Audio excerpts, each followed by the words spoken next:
Today on the Nerdy Gritty, we discuss what are some of the most important games of all time. One more world disappears inside it. Just another hopeless addict. Well, they make some man instead. If the drums don't get you, the guitars will.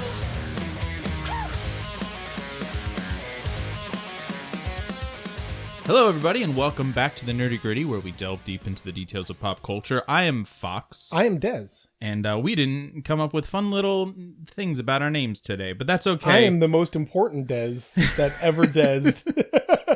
And I'm important, but not for good reasons. Infamous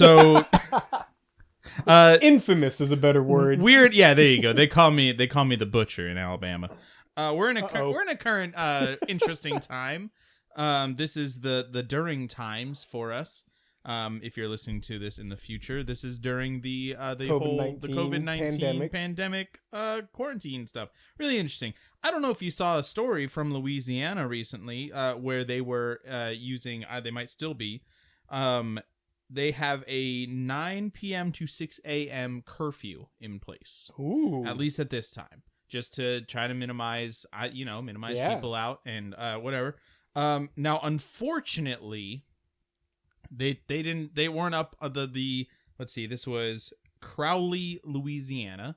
Okay. We're not up on their mediocre horror franchise sound effects, because apparently they patrolled the streets of Acadia Parish with the noise blaring out of their squad cars that sounded eerily similar to the signal that they use in the Purge. Oh, no.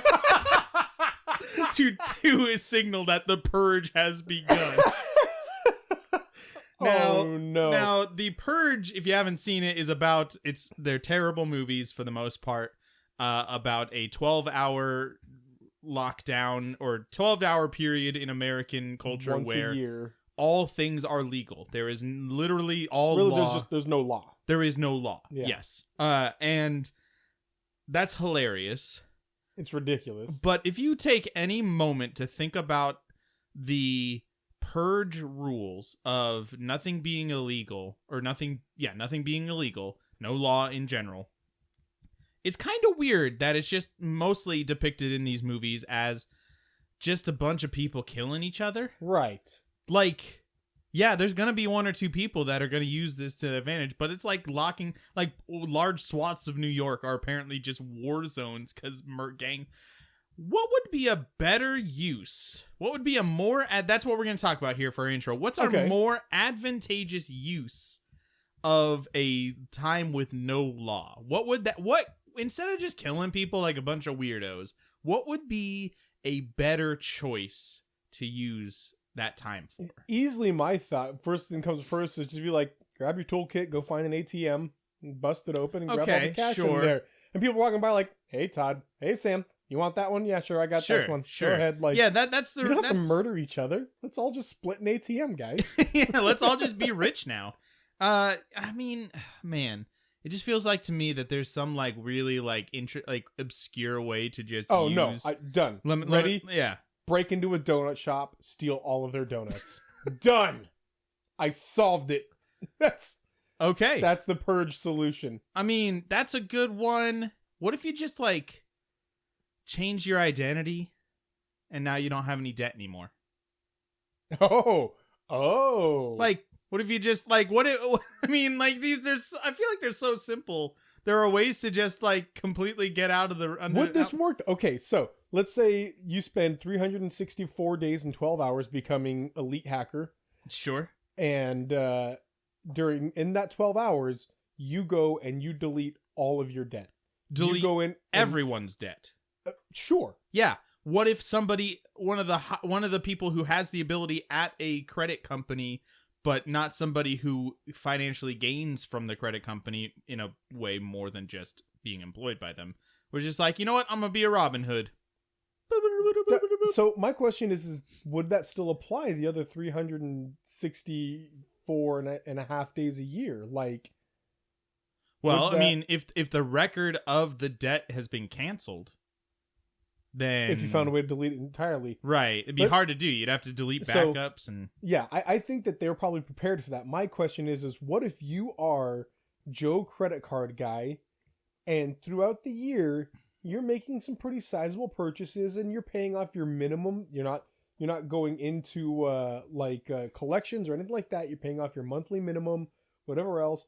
But by the time the purge comes around, you've got $15,000-$20,000 of debt, maybe $50,000 of debt, but you work for the credit card company and you just delete it. Not anymore. And that's just your annual thing. Like you just annually delete all your debt every year, kind of under the radar, and nothing they can do about it.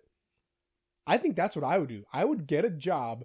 Essentially, you're adding an extra, however much to your credit card or to your monthly income or annual income. Just spend whatever you want on the credit card, accrue a bunch of debt, and then just go on and it just feels so weird that the how like those movies are obviously when the purge happens, everybody's just going to try to kill everyone. To me, it's just like a really, really negative look at humanity. Anyway, hey Fox, you know what I've been wanting to do during this this whole issue, this whole debacle? No. Learn Go more. talk to people. Just be able to learn take some classes, but there's good news. Oh, cool. Harry Potter fans can take free Hogwarts classes online right now. What? What? Let me read that to you again. Harry Potter fans can take free Hogwarts classes online right now. Okay, but what do the classes consist of? Well, here's how to wave a wand in the air. Back in 2014, hardcore Harry Potter fans, 100 years ago, hardcore Harry Potter fans created a social network called Hogwarts is Here. Okay. And it's basically just been like a Harry Potter type social network, but in all of their building, these quotes, here's the quote, a group of creative, passionate Harry Potter fans got together and built an online Wizarding World social network where thousands of fans can come together online. That's the quote. Here's from the article. You will have access to a plethora of classes for 1st through 7th years, from Defense Against the Dark Arts to Transfiguration, and y'all prepared to nerd out. There's even a syllabus and reading materials, and you can take quizzes, exams, and write actual essays. But what do I benefit from it? If I write a nerddom, that's it. Harry Potter nerddom. So there's not any kind of real world, like I'm not learning about the history of alchemy in my class or something, or like actual real world science, or that's a good question. Like if all I'm doing is writing a made up essay about a made up thing called transfiguration, and I'm putting lots into cool, but I feel like there could be some opportunity here. I don't know. I mean, there is. That'd be super cool if like some hardcore chemistry teacher people came just in like, here's potions. Yeah, exactly. 100%. That would be super cool, but from the sounds of it, this is a Harry Potter role-playing This is a hardcore role-playing site. But this hardcore role-playing site... Not hardcore in the sense of other role-playing sites. In this role-playing site, as far as I know, you can join, don't even worry about the role-playing, the social aspect of it, and just take these classes. Okay. Did you hear that? Let's see. General Motors sued Activision. Wait, because what? General Motors sued Activision because they claimed the lawsuit dates back to 2017 when GM sued Activision for trademark infringement, unfair competition, and false advertising, among other things. They did not want the Humvee depicted in the military game Call of Duty. They claimed that it was basically all those things that I just said. Activision's lawyers said GM was acting in bad faith by trying to use a trademark to control the creative use of a U.S. military vehicle paid for by American taxpayers and used in every war and conflict for decades. This is the weirdest thing in the world. I'm sitting in this chair thinking to myself, hey guys, EA's got a point. Or Activision got a point. Yeah, Activision's got a point. Good news is Activision has won this lawsuit. Good. This ridiculous, frivolous lawsuit. So, I mean, hold on. I just want to make sure this is clear here. Yes. GM sells Humvees to the military. the military puts those Humvees on the battlefield. Yes. And then Activision depicts those Humvees digitally. And then GM says, hey, whoa, we don't want to be associated with that. I honestly think it's, hey, we don't want it advertised this clearly that we are part of the military industrial complex. I mean, are like the guys in Battlefield stop being like, I'm going to get in my General Motors Hummer and take a ride now. But the logo is displayed in everything. Like, it's an actual, it's not just vehicle that looks like a real world. It's, hey, this is a Humvee. So, that's my take on it, is that Activision was like, ooh, we don't want to actually be shown to be involved in war because people generally don't like that, especially the current wars we're involved in aren't really super most beloved. People who play Battlefield. This is Call of Duty, by the way. I'm sorry, Call of Duty. Most people who play Call of Duty, and I am making an assumption here, yes, but I'm going to guess most people that play Call of Duty are okay with war. Here's my favorite part of this whole thing. The judge went on, upon reviewing a copy of the Call of Duty game, the court explained that the uses of the plaintiff's name and logo easily met the... I just really love the image of the fussy old judge sitting up at home, like with a headset and like a gamer chair and like playing online Call of Duty like with other people and just like yelling at the screen, and his or her husband or wife or spouse of some kind or person come in and be like, you want, I think it's time for dinner. No, I'm working. Hold on. I just love it. He's like in my mind in the judge robes or whatever. On a lighter note, how's your turnip sales going, Fox? Ooh, I made a profit of 31,000-ish. 31,000, nice. Yeah, I bought for 96 and sold at 152. I think. Oh, nice, really nice. Was good, but then my friend texted me and said his sell price was like 520 or something. What? Yeah, crazy. So I regretted everything. Well, but that's how the stock market goes. You were the one who told me about the lines that are forming at some of these turnip places. We talked about and things that last like week. Yeah. Do you know that people have started to get a need for bouncers in their islands? Oh my goodness! That's right. Animal Crossing New Horizons, fans are hiring turnip bouncers now. Oh my goodness! The way this works is that they get some of their friends who they can trust, and then they invite however many people to their island when they want to, but for a fee of some sort, or making sure that they're not going to try and mess with anything or steal any fruit or anything like that. Okay. And so every time they build fences all the way around the line to Mabel or whatever her name is, Daisy May. And they build fences all the way to Daisy May. So that they can't go anywhere aside from except for that one part. Protected. And then their bouncers stand there with whatever, like with an axe. With some kind of intimidating. Yeah, or there are pictures of ones of guys in a suit with sunglasses, things like that.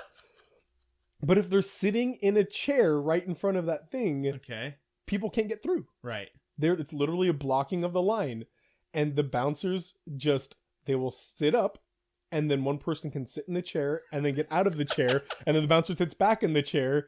And they're being let in one at a time as long as they pay first. So whatever payment the person... So like, you gotta drop some items for me, bro. Or whatever else. That's amazing. That's incredible. You think Nintendo is just seeing this and just being like, what have we done? What has humanity become? I think yes. That's amazing. But they're not saying it like in disappointment. They're like saying like, what have we done? Ooh. Yes, this is amazing. If you play Borderlands 3, you can now help scientists with actual research. Oh, interesting. While playing. So, let's see. Borderlands 3 now includes a special mini-game that lets you contribute to real-world scientific research while earning in-game rewards. Borderlands Science can be found in the infirmary of Sanctuary 3, the spaceship in the game. It basically looks like an arcade game, like an arcade cabinet. And the actual game itself looks like a fairly standard, like, I guess, a match 3, kind of like a Dr. Mario-ish looking thing where you got to match the colors and it gets rid of parts of Tetris-ish. But while it may look like a standard puzzle game, this is from Kotaku. Playing Borderlands 3 can help scientists with actual research by Ian Walker. By playing Borderlands, science actually contributes to scientific research. By simply completing levels in the minigame, you'll help correct millions of small computer errors that arise as scientists try to map the microbiome of the human gut. What? This will lead to a better understanding of the human body, which in turn benefits research into conditions like obesity, diabetes, and even depression. What have you been up to this week?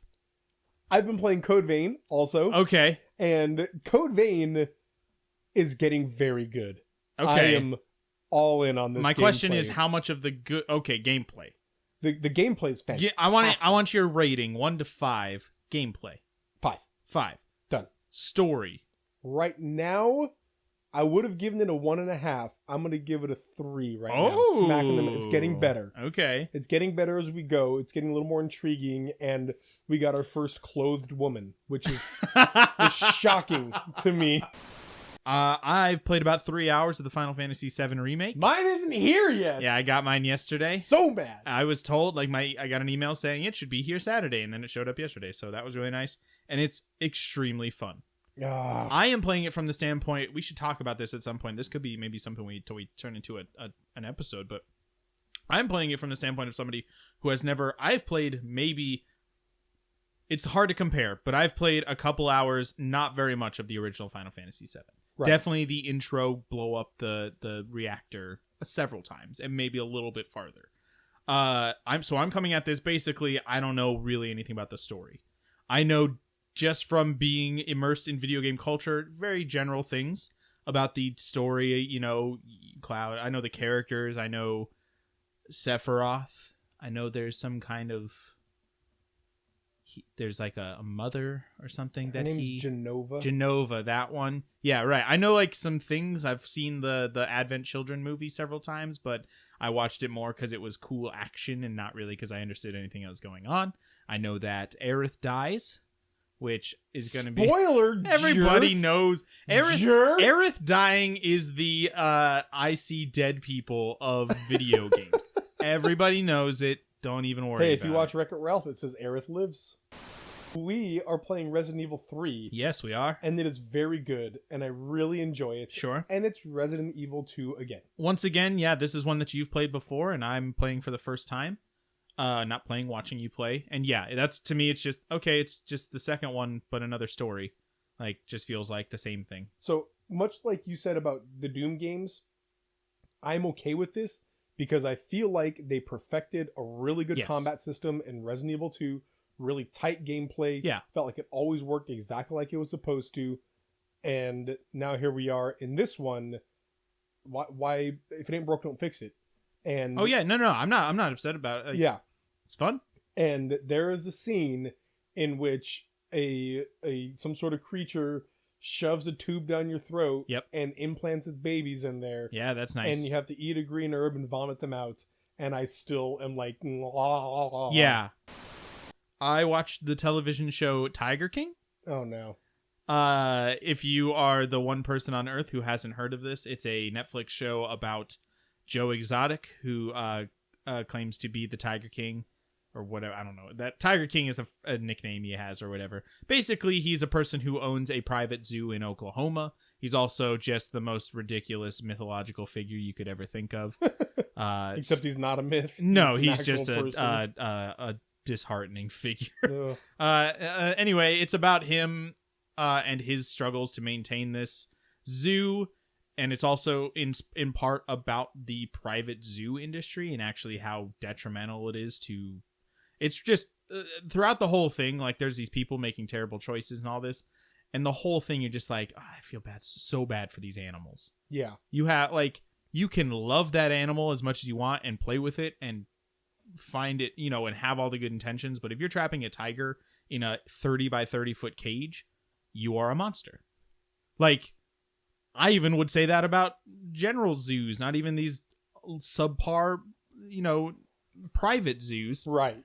And so this whole time, like the whole thing, you're just like, they're trying to tell you all these ridiculous things that these people do, murder for hire plots, drug abuse, lots of things that go on. It's, a lot of it's supposed to be shocking, blah, blah, blah. And the whole time you're just like, I don't like any of these people, because all of them, even the one who's claiming to be on the side of the tigers and wants to close Joe Exotic's zoo because he doesn't care for them the right way, she also owns a private zoo and just claims to love them more. But she's doing the same thing. Like, the whole time you're just like, they're the villain. Like, everybody's a villain in this story. Going through the Infinity Saga again with my wife. Right. Where are you at now? Time. Yeah. So not in the order of release, but in the order of in universe chronologically. In universe chronological stuff. We just finished Spider-Man: Homecoming last night. And I'm planning on watching Doctor Strange next. Okay. And again, it's a new element to everything when you watch it in this way. I think it flows better in release order. That was how they were designed to be watched. Right. Originally. I feel the way about the Star Wars series. Sure. But suffice to say, guys, if you haven't done it yet and you have Disney Plus, go back and watch the Infinity Saga again, because the whole arc of Tony Stark and Steve Rogers, between all the movies, just mostly those two, is so good. I watched the movie The Social Network. You ever seen it? Yeah, no, I've never seen it. I watched it once a long time ago. Yeah, it's about a adaptation of a book called Accidental Billionaires. It's about Facebook CEO Mark Zuckerberg and the other people in his orbit when Facebook was created. Right. I won't say he created it, because it's kind of what the movie is about him. You could understand the idea that he stole the idea from somebody else, and there's a lawsuit and all this stuff going on. It's a really great movie, and more so because this is the kind of thing that could be such a exploited story. A narrative that's like, oh, what's hot right now? Facebook? Oh, billionaires? Whatever. I mean, this came out like 10 years ago now, but what's hot right now? That people are angry about this. Let's get that movie out there. It's like that Bombshell movie that came out last year about Fox News and the Roger Ailes. Oh, right. Which, it was a fine movie, but it also kind of felt like, well, let's take advantage of the current situation and tell a movie about it and get political climate. Yeah, and get some buzz because of it. But this one, how this movie is depicted is the opposite of that. It's very understated. It's very quiet in most parts. Obviously, it depicts whatever. It's very quiet, though. It doesn't feel like a movie that's just trying to say. It doesn't take a side throughout most of it, which is a really great way to do a movie like this. You understand everybody's perspective. There are people who you sympathize with more than others, of course. But it's really good. And also, every time I see Justin Timberlake in a movie, I'm always surprised. That guy's actually a pretty good actor. He is. I am still reading the Last Witcher book. This is the fourth one. The fourth. There are 5. One more after this? Oh, yeah. Oh. Well, this 5 is in the saga. Tower of Swallows, and it's really good. I'm really enjoying it. Gosh, the guy's a good writer, but he's suddenly switched to a first-person perspective sometimes. We're reading Dandelion's memoir or something like that. Oh, yeah. Some of the time of it, and it just reminds me of when I read Bram Stoker's Dracula the first time. Mm-hmm. I really struggled the first time reading through it because it's supposed to be a collection of journals.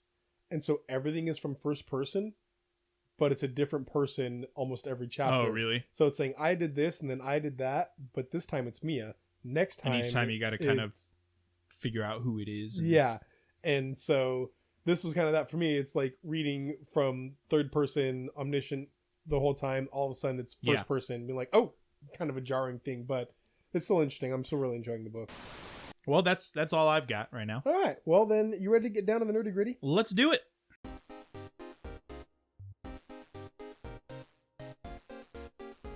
Hey, everybody. Before we get down to the nerdy gritty, I just want to point out that if you're hearing this, you are listening to the short version of the podcast of the Nerdy Gritty.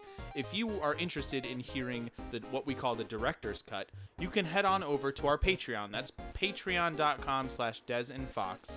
And if you become a tier 2 or tier 3 patron, either $5 or $10 a month, then you would get access to the director's cut, which is a much longer version, usually about 20 minutes, 25 minutes of bonus content, as well as you'll gain access to all of the other content that we put on our Patreon.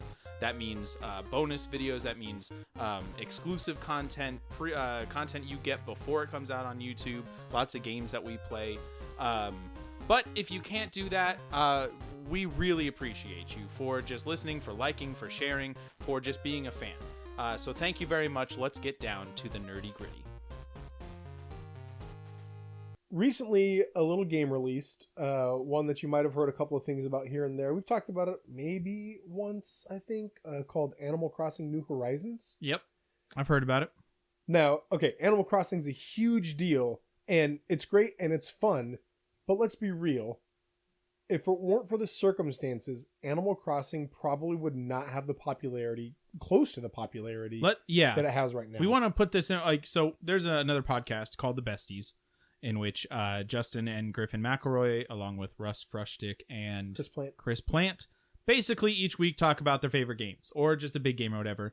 And Justin McElroy made a really good point about the fact that Animal Crossing New Horizons, because of the current circumstances, like you're saying, is actually pretty important. Yes.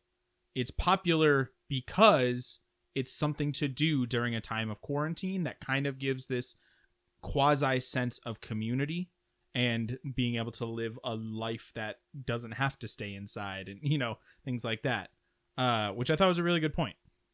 Yes. And so we're sitting here recognizing, Justin said that it's an incredibly important, he says maybe even one of the most important games in history. And as we thought about it, we're like, it kind of is. Yeah. Because it has come at a time in which people are so desperately looking, not just for something to do, but something that is low stress and with normalcy to it. And a slice of life game like Animal Crossing is exactly that. It's so chill. You do things when you want to do it, and it's all such normal things. You're not fighting hell demons or zombies. You're not fishing. Yet. Right now it's Bunny Day. Next week it's the Hell Day. Hell Day.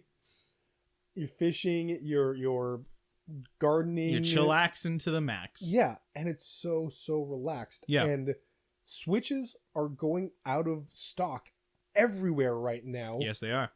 Because of this. Animal Crossing, almost exclusively. Like, I'm not hearing anybody else talk about any other Switch game other than Animal Crossing. That's the big one right now. Yeah, Animal Crossing has created a run out, an out of stock situation. A run on video game stock. Yes, and it's been incredible to see that. So, Fox and I were thinking, and I brought up the idea, what if we talk about what we consider some of the most important games of all time? Yeah. Now, I want to be clear, not best. Yeah, we don't want to talk about just ones that we think are great. Right. We want to know about games that we think are huge. And let's start with Animal Crossing New Horizons and just some of the things why we think this is hitting so hard right now, because this is kind of why we're talking about this topic altogether. But we already touched on it a little bit, but Fox, why do you think that this game is such a big deal right now? It's really funny because, this game would have been big either way. Like, it was highly anticipated. Right. Everybody's looking forward to it. But it's got such a calm and escapist attitude. It's not an escapist game. It's not one that's just like power fantasy. Right. It's, hey, this is a world where I can go interact with my friends. I can do those outdoor things that I love doing. I can go talk to my neighbors. I can do all these things, and there's not this, like, lots of games have that escapist attitude of being able to give you something you could never do. You can do things in this game that you would normally be able to do on a regular, but you can go fishing. You can go to your neighbor's house and say hi, but you can't right now. Right. And so it's giving you this almost like, it's not escapist from everyday life. It's escapist from current day life.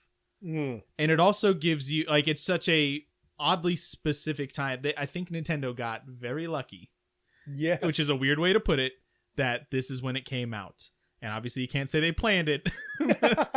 Or did they? Bum, bum, bum. But it's just, it also, like, I went to my friend's island the other day and was like, hey, and like just hung out and, fished there. And, it was just like this casual thing. We're just hanging out together. And I mean, not only were I couldn't really do that if they lived nearby, but they also live across the country. So yeah, I got to do that, and it was really fun. And I also feel like there's this sense of accomplishment that comes with Animal Crossing where, again, it's not beating the game. You didn't dominate this hell beast or anything like that. Hey, man, I paid off my debt. Yeah. And there's a truly escapist fantasy right there. But there's just this feeling of I did something like a chore. It seemed like a chore. It seemed like something practical. It seemed like something that I could attain in real life. Yeah. But right now I can't do it in real life. I can't go to my community garden because I can't go to the community right now. Or whatever else. Like, so at least I'm able to do these normal, regular things, but also get bells for them and pay off debt with them. Like, and decorate and just do those normal things. It's very real life, but in a digital sense, but also like cute and escapist enough that it's not, like Next Life or whatever your Second Life or whatever else. Yeah. Those weird although games Second Life is not anywhere near realistic though. That's fair. Yeah.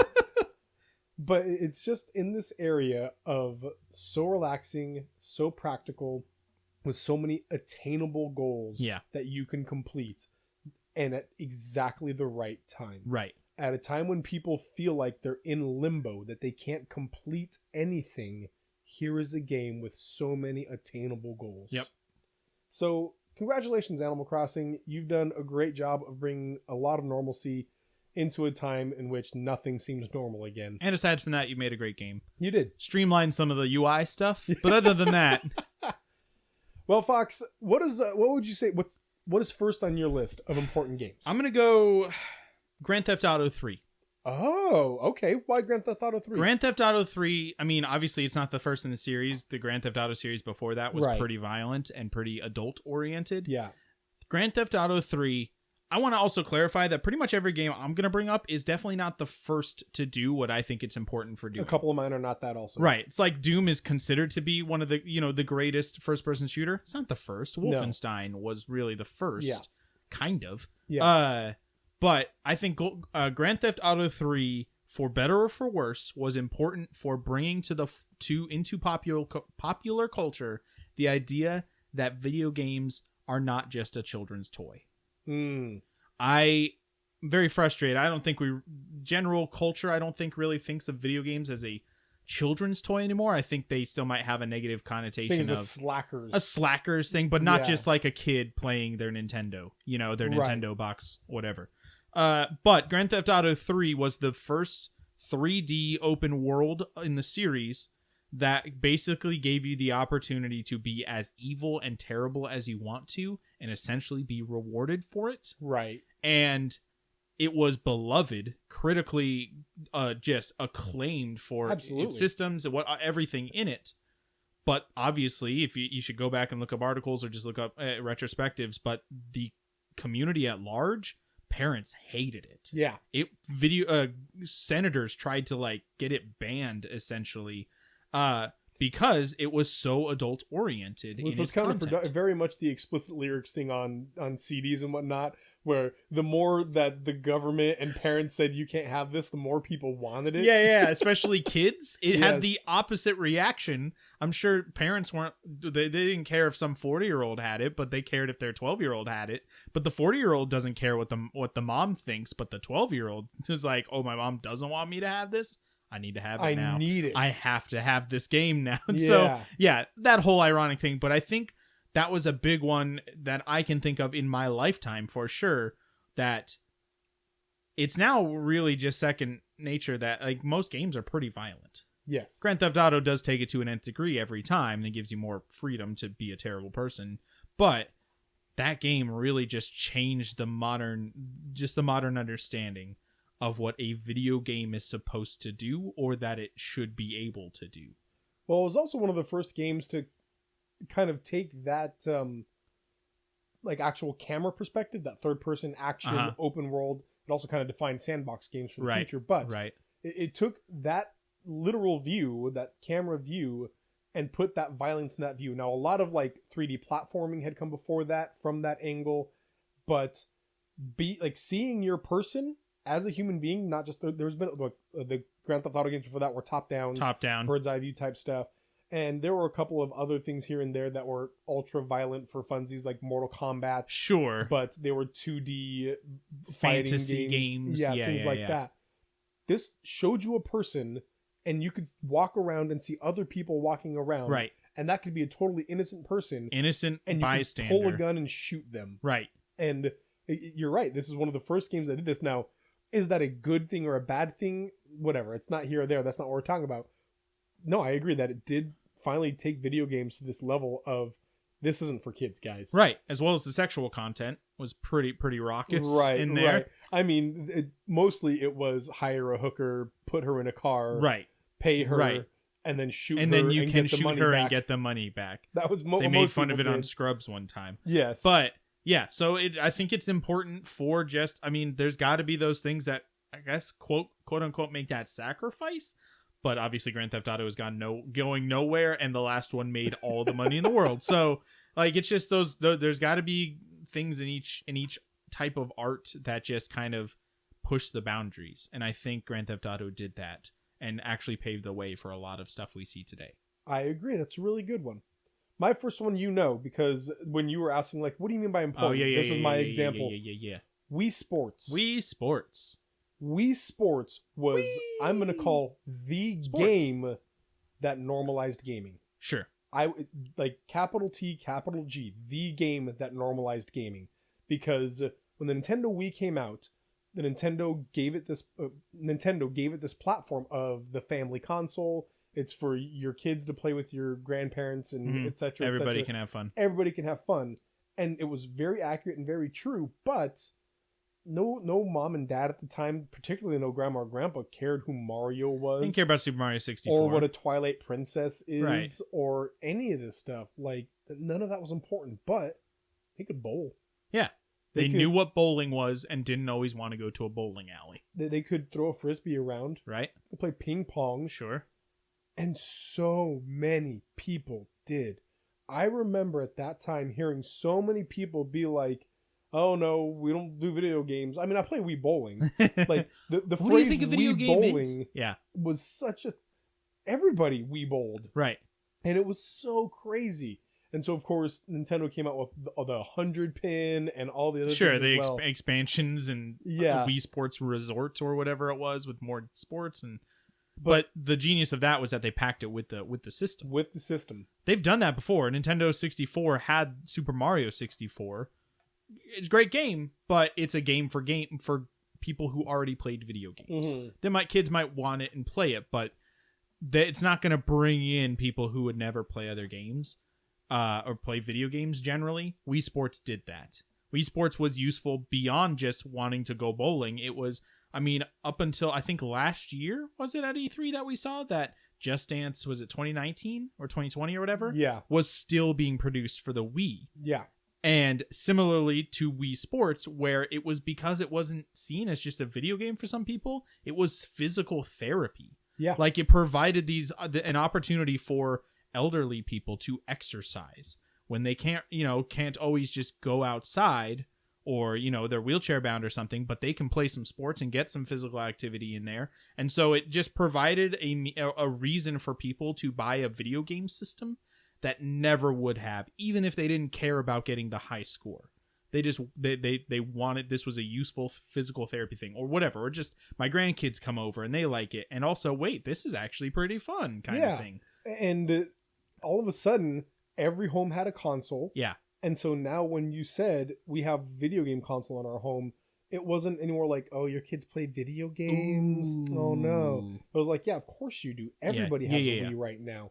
And it just normalized gaming to an extent that now here we are 2 systems after the Wii, and Switches are going out of stock because everybody wants one. Right. And I really think Wii Sports helped normalize gaming in a great way. I think that the Wii, I really wish they had stuck with the name Revolution. I know. And I wonder if they were like, after the fact, thought, oh yeah, that would have been a better thought. Basically because of its performance and what it did.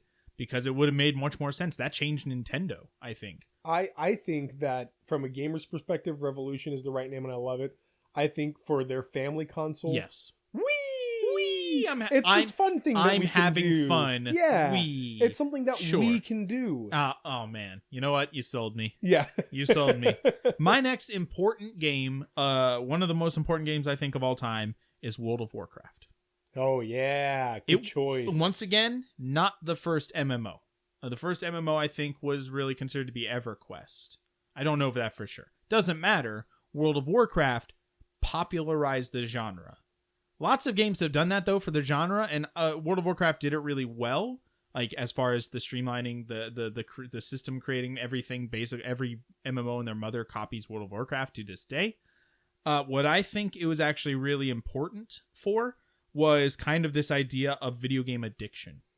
World of Warcraft gave people the opportunity to sink their lives into a video game. People died. People's children died. Personally, no.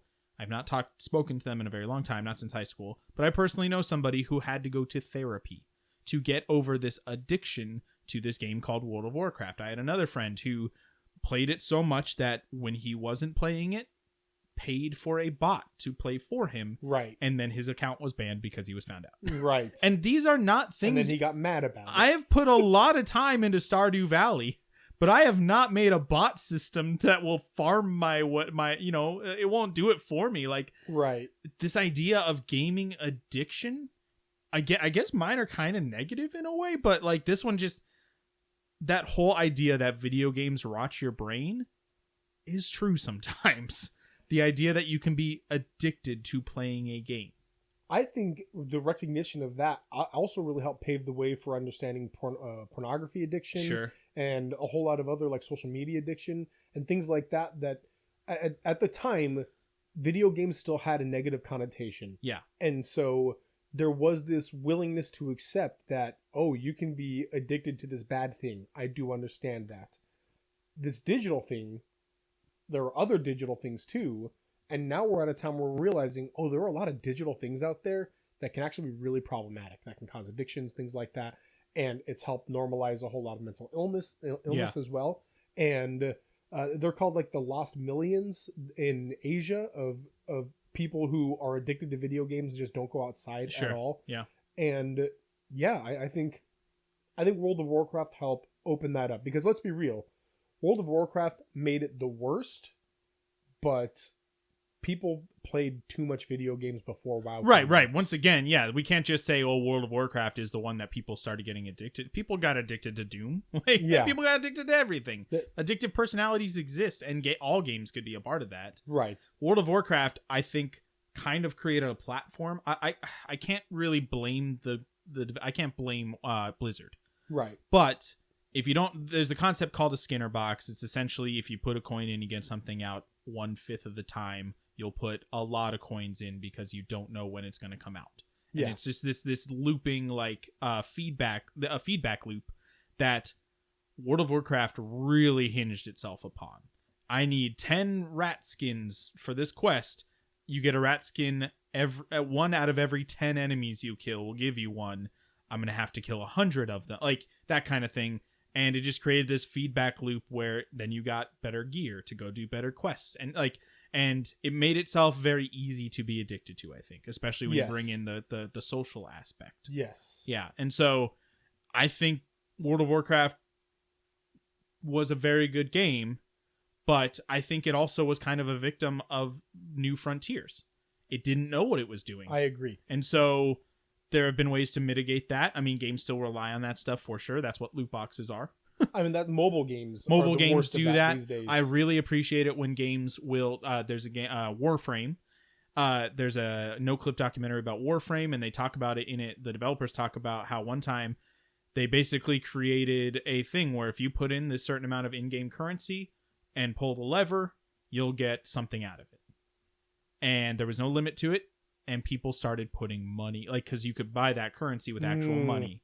And one person ended up like they saw that somebody had put like $200 into it just doing that. Oh jeez. And that I really appreciate Digital Extremes, I think is the name of the company. Something like that. And they saw what had just happened. They saw what was happening and said, "Nah, that's not the game we're making." And they took it out of the game. That's awesome. They said, somebody's paying us all this money for this. We don't want that. Yeah. I really appreciate it when games try to combat that kind of behavior in their own games. So, yeah, I think World of Warcraft, though, kind of opened that up for people. Like, we now have an actual defined video game addiction in the DSM. I don't know what that stands for, but it's basically the dictionary of psychological disease. I don't know what the word is, but it's an actual defined thing now, is video game addiction. Yeah. My next one is the very first Tomb Raider game. Tomb Raider for the PlayStation 1/PC. Because Lara Croft was not the first strong female character in video games. Okay. But she was by far the one that was the most popular, the most widely known, that was also not directly sexualized in some way. Now, she was a shapely woman. Yes. But that's intentionally crafted to look that way. Right.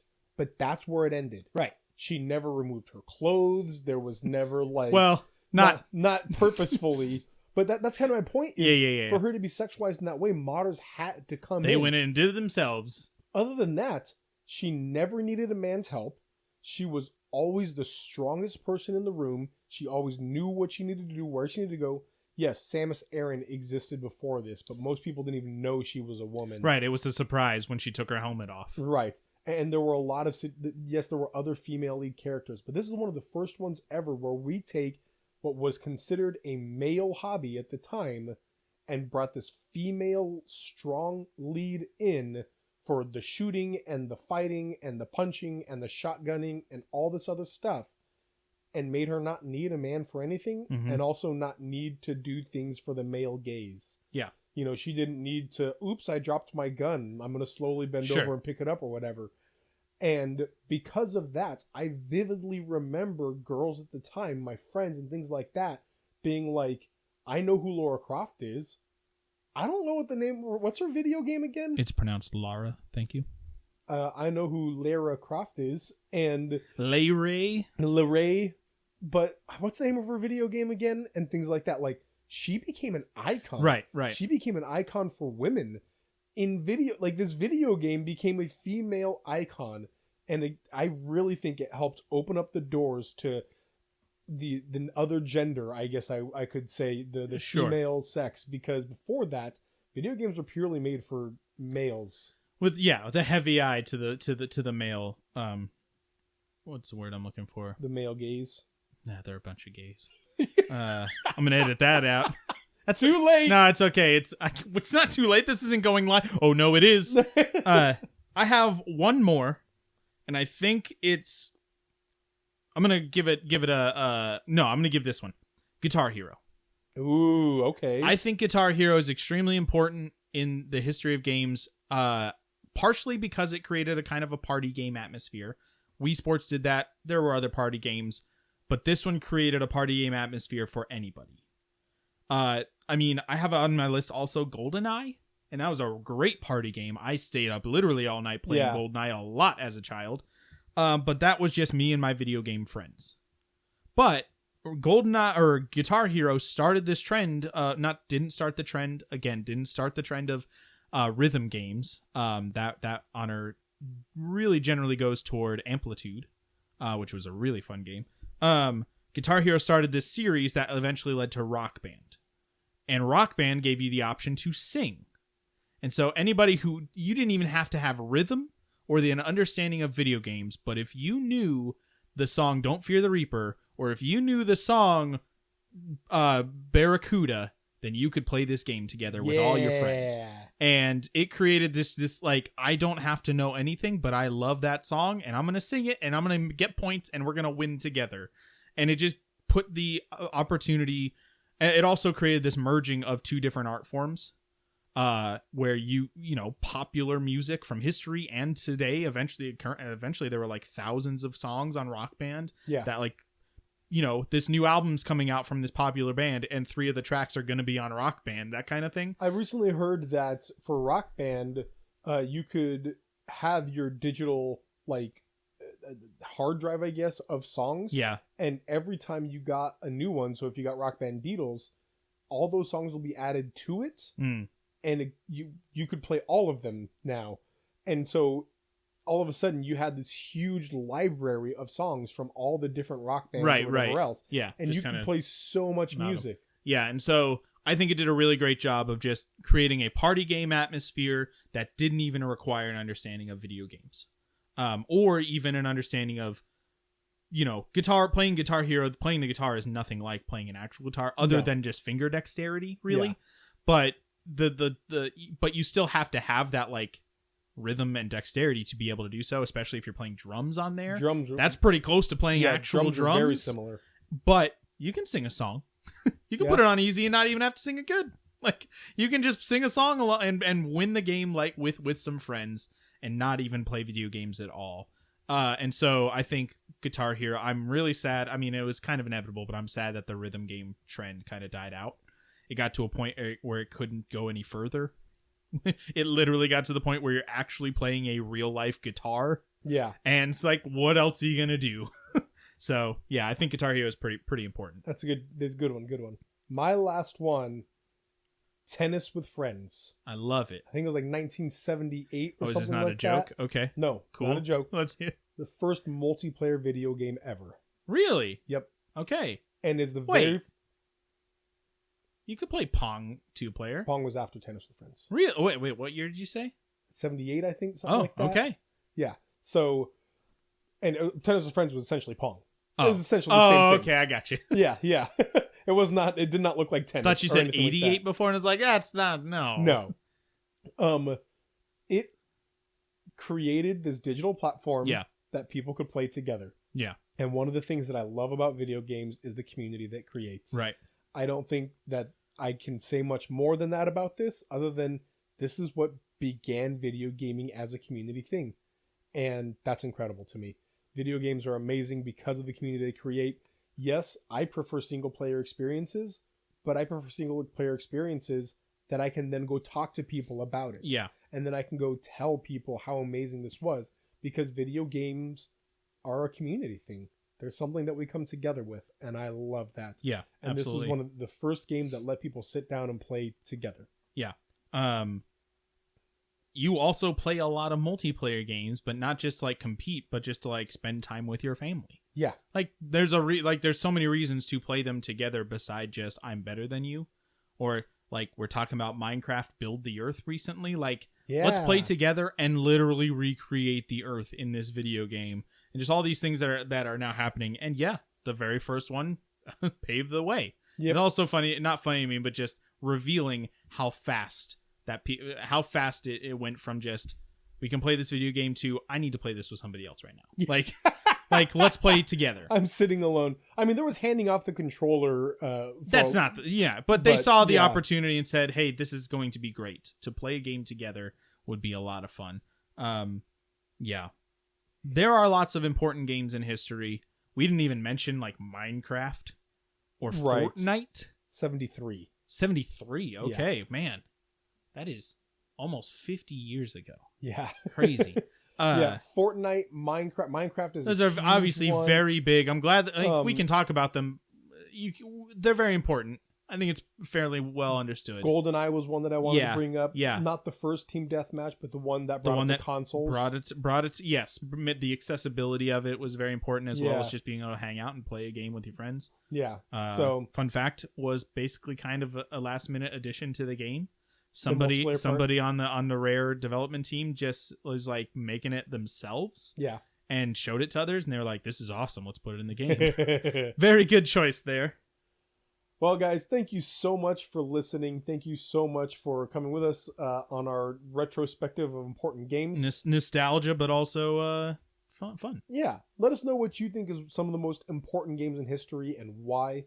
Let us know what you think of our picks for the important games of history. Thank you to John Roderick and the Long Winters. That's not it. That's a different one. Thank you to Granger. Now.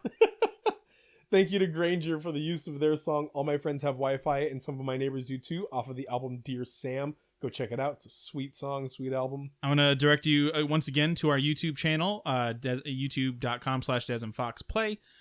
we kind of go through like we're playing a bunch of games, and then those games end, and our channel just shifts in like every game we're putting out changes. We just happen to end so many around the same time. Yeah, I mean we do it on purpose. We know what's coming out when. But anyway, right now we have Resident Evil 3 going up. That just started a couple days ago. We have Code Vein, your playthrough of Code Vein. I've still got a bunch of demos going up of various games. I found some from like December that I played randomly, and I was like, might as well they haven't come out yet. Might as well put them up now. I've got some of those. I think we have like 1 or 2 Animal Crossing, or did that end? Our Animal Crossing just ended yesterday. Okay, Animal Crossing playthrough. Oh, it's gonna start, or keep going. I mean, I think I'm gonna start us on Monday. Okay, cool. Yeah. Which Dez shows up in a few episodes, but it is my personal playthrough of the game. Right. I'm currently on day 16. Animal Crossing ended yesterday. Today begins 3 days of the Backbone prologue. Oh, I forgot we played that. Man, so many things. So good. You got a lot going on. So yeah, we've got something for you. We try to create a different slice of genres so you can see Resident Evil 3 and Animal Crossing at the same time. And Backbone is a small indie that you might have never heard of, but you really should check out. You should check it out. Oh, in fact, as you're listening to this, it may have just ended. Oh, Backbone, in fact, the episode 3 might come out today as you're listening to this. Well, it's beautiful. Go watch it. And this is just the prologue. We will absolutely be playing it when it comes out. So yes, so jump on there. We've got something for you. I promise. By this time, hopefully, I'll have Final Fantasy VII episodes up. Oh man! By the time you're listening to this, I'm playing that. Oh, I mean, we already talked about it, but it's so good. All right, guys. Thanks again, and always remember that save games, save lives. See you next week.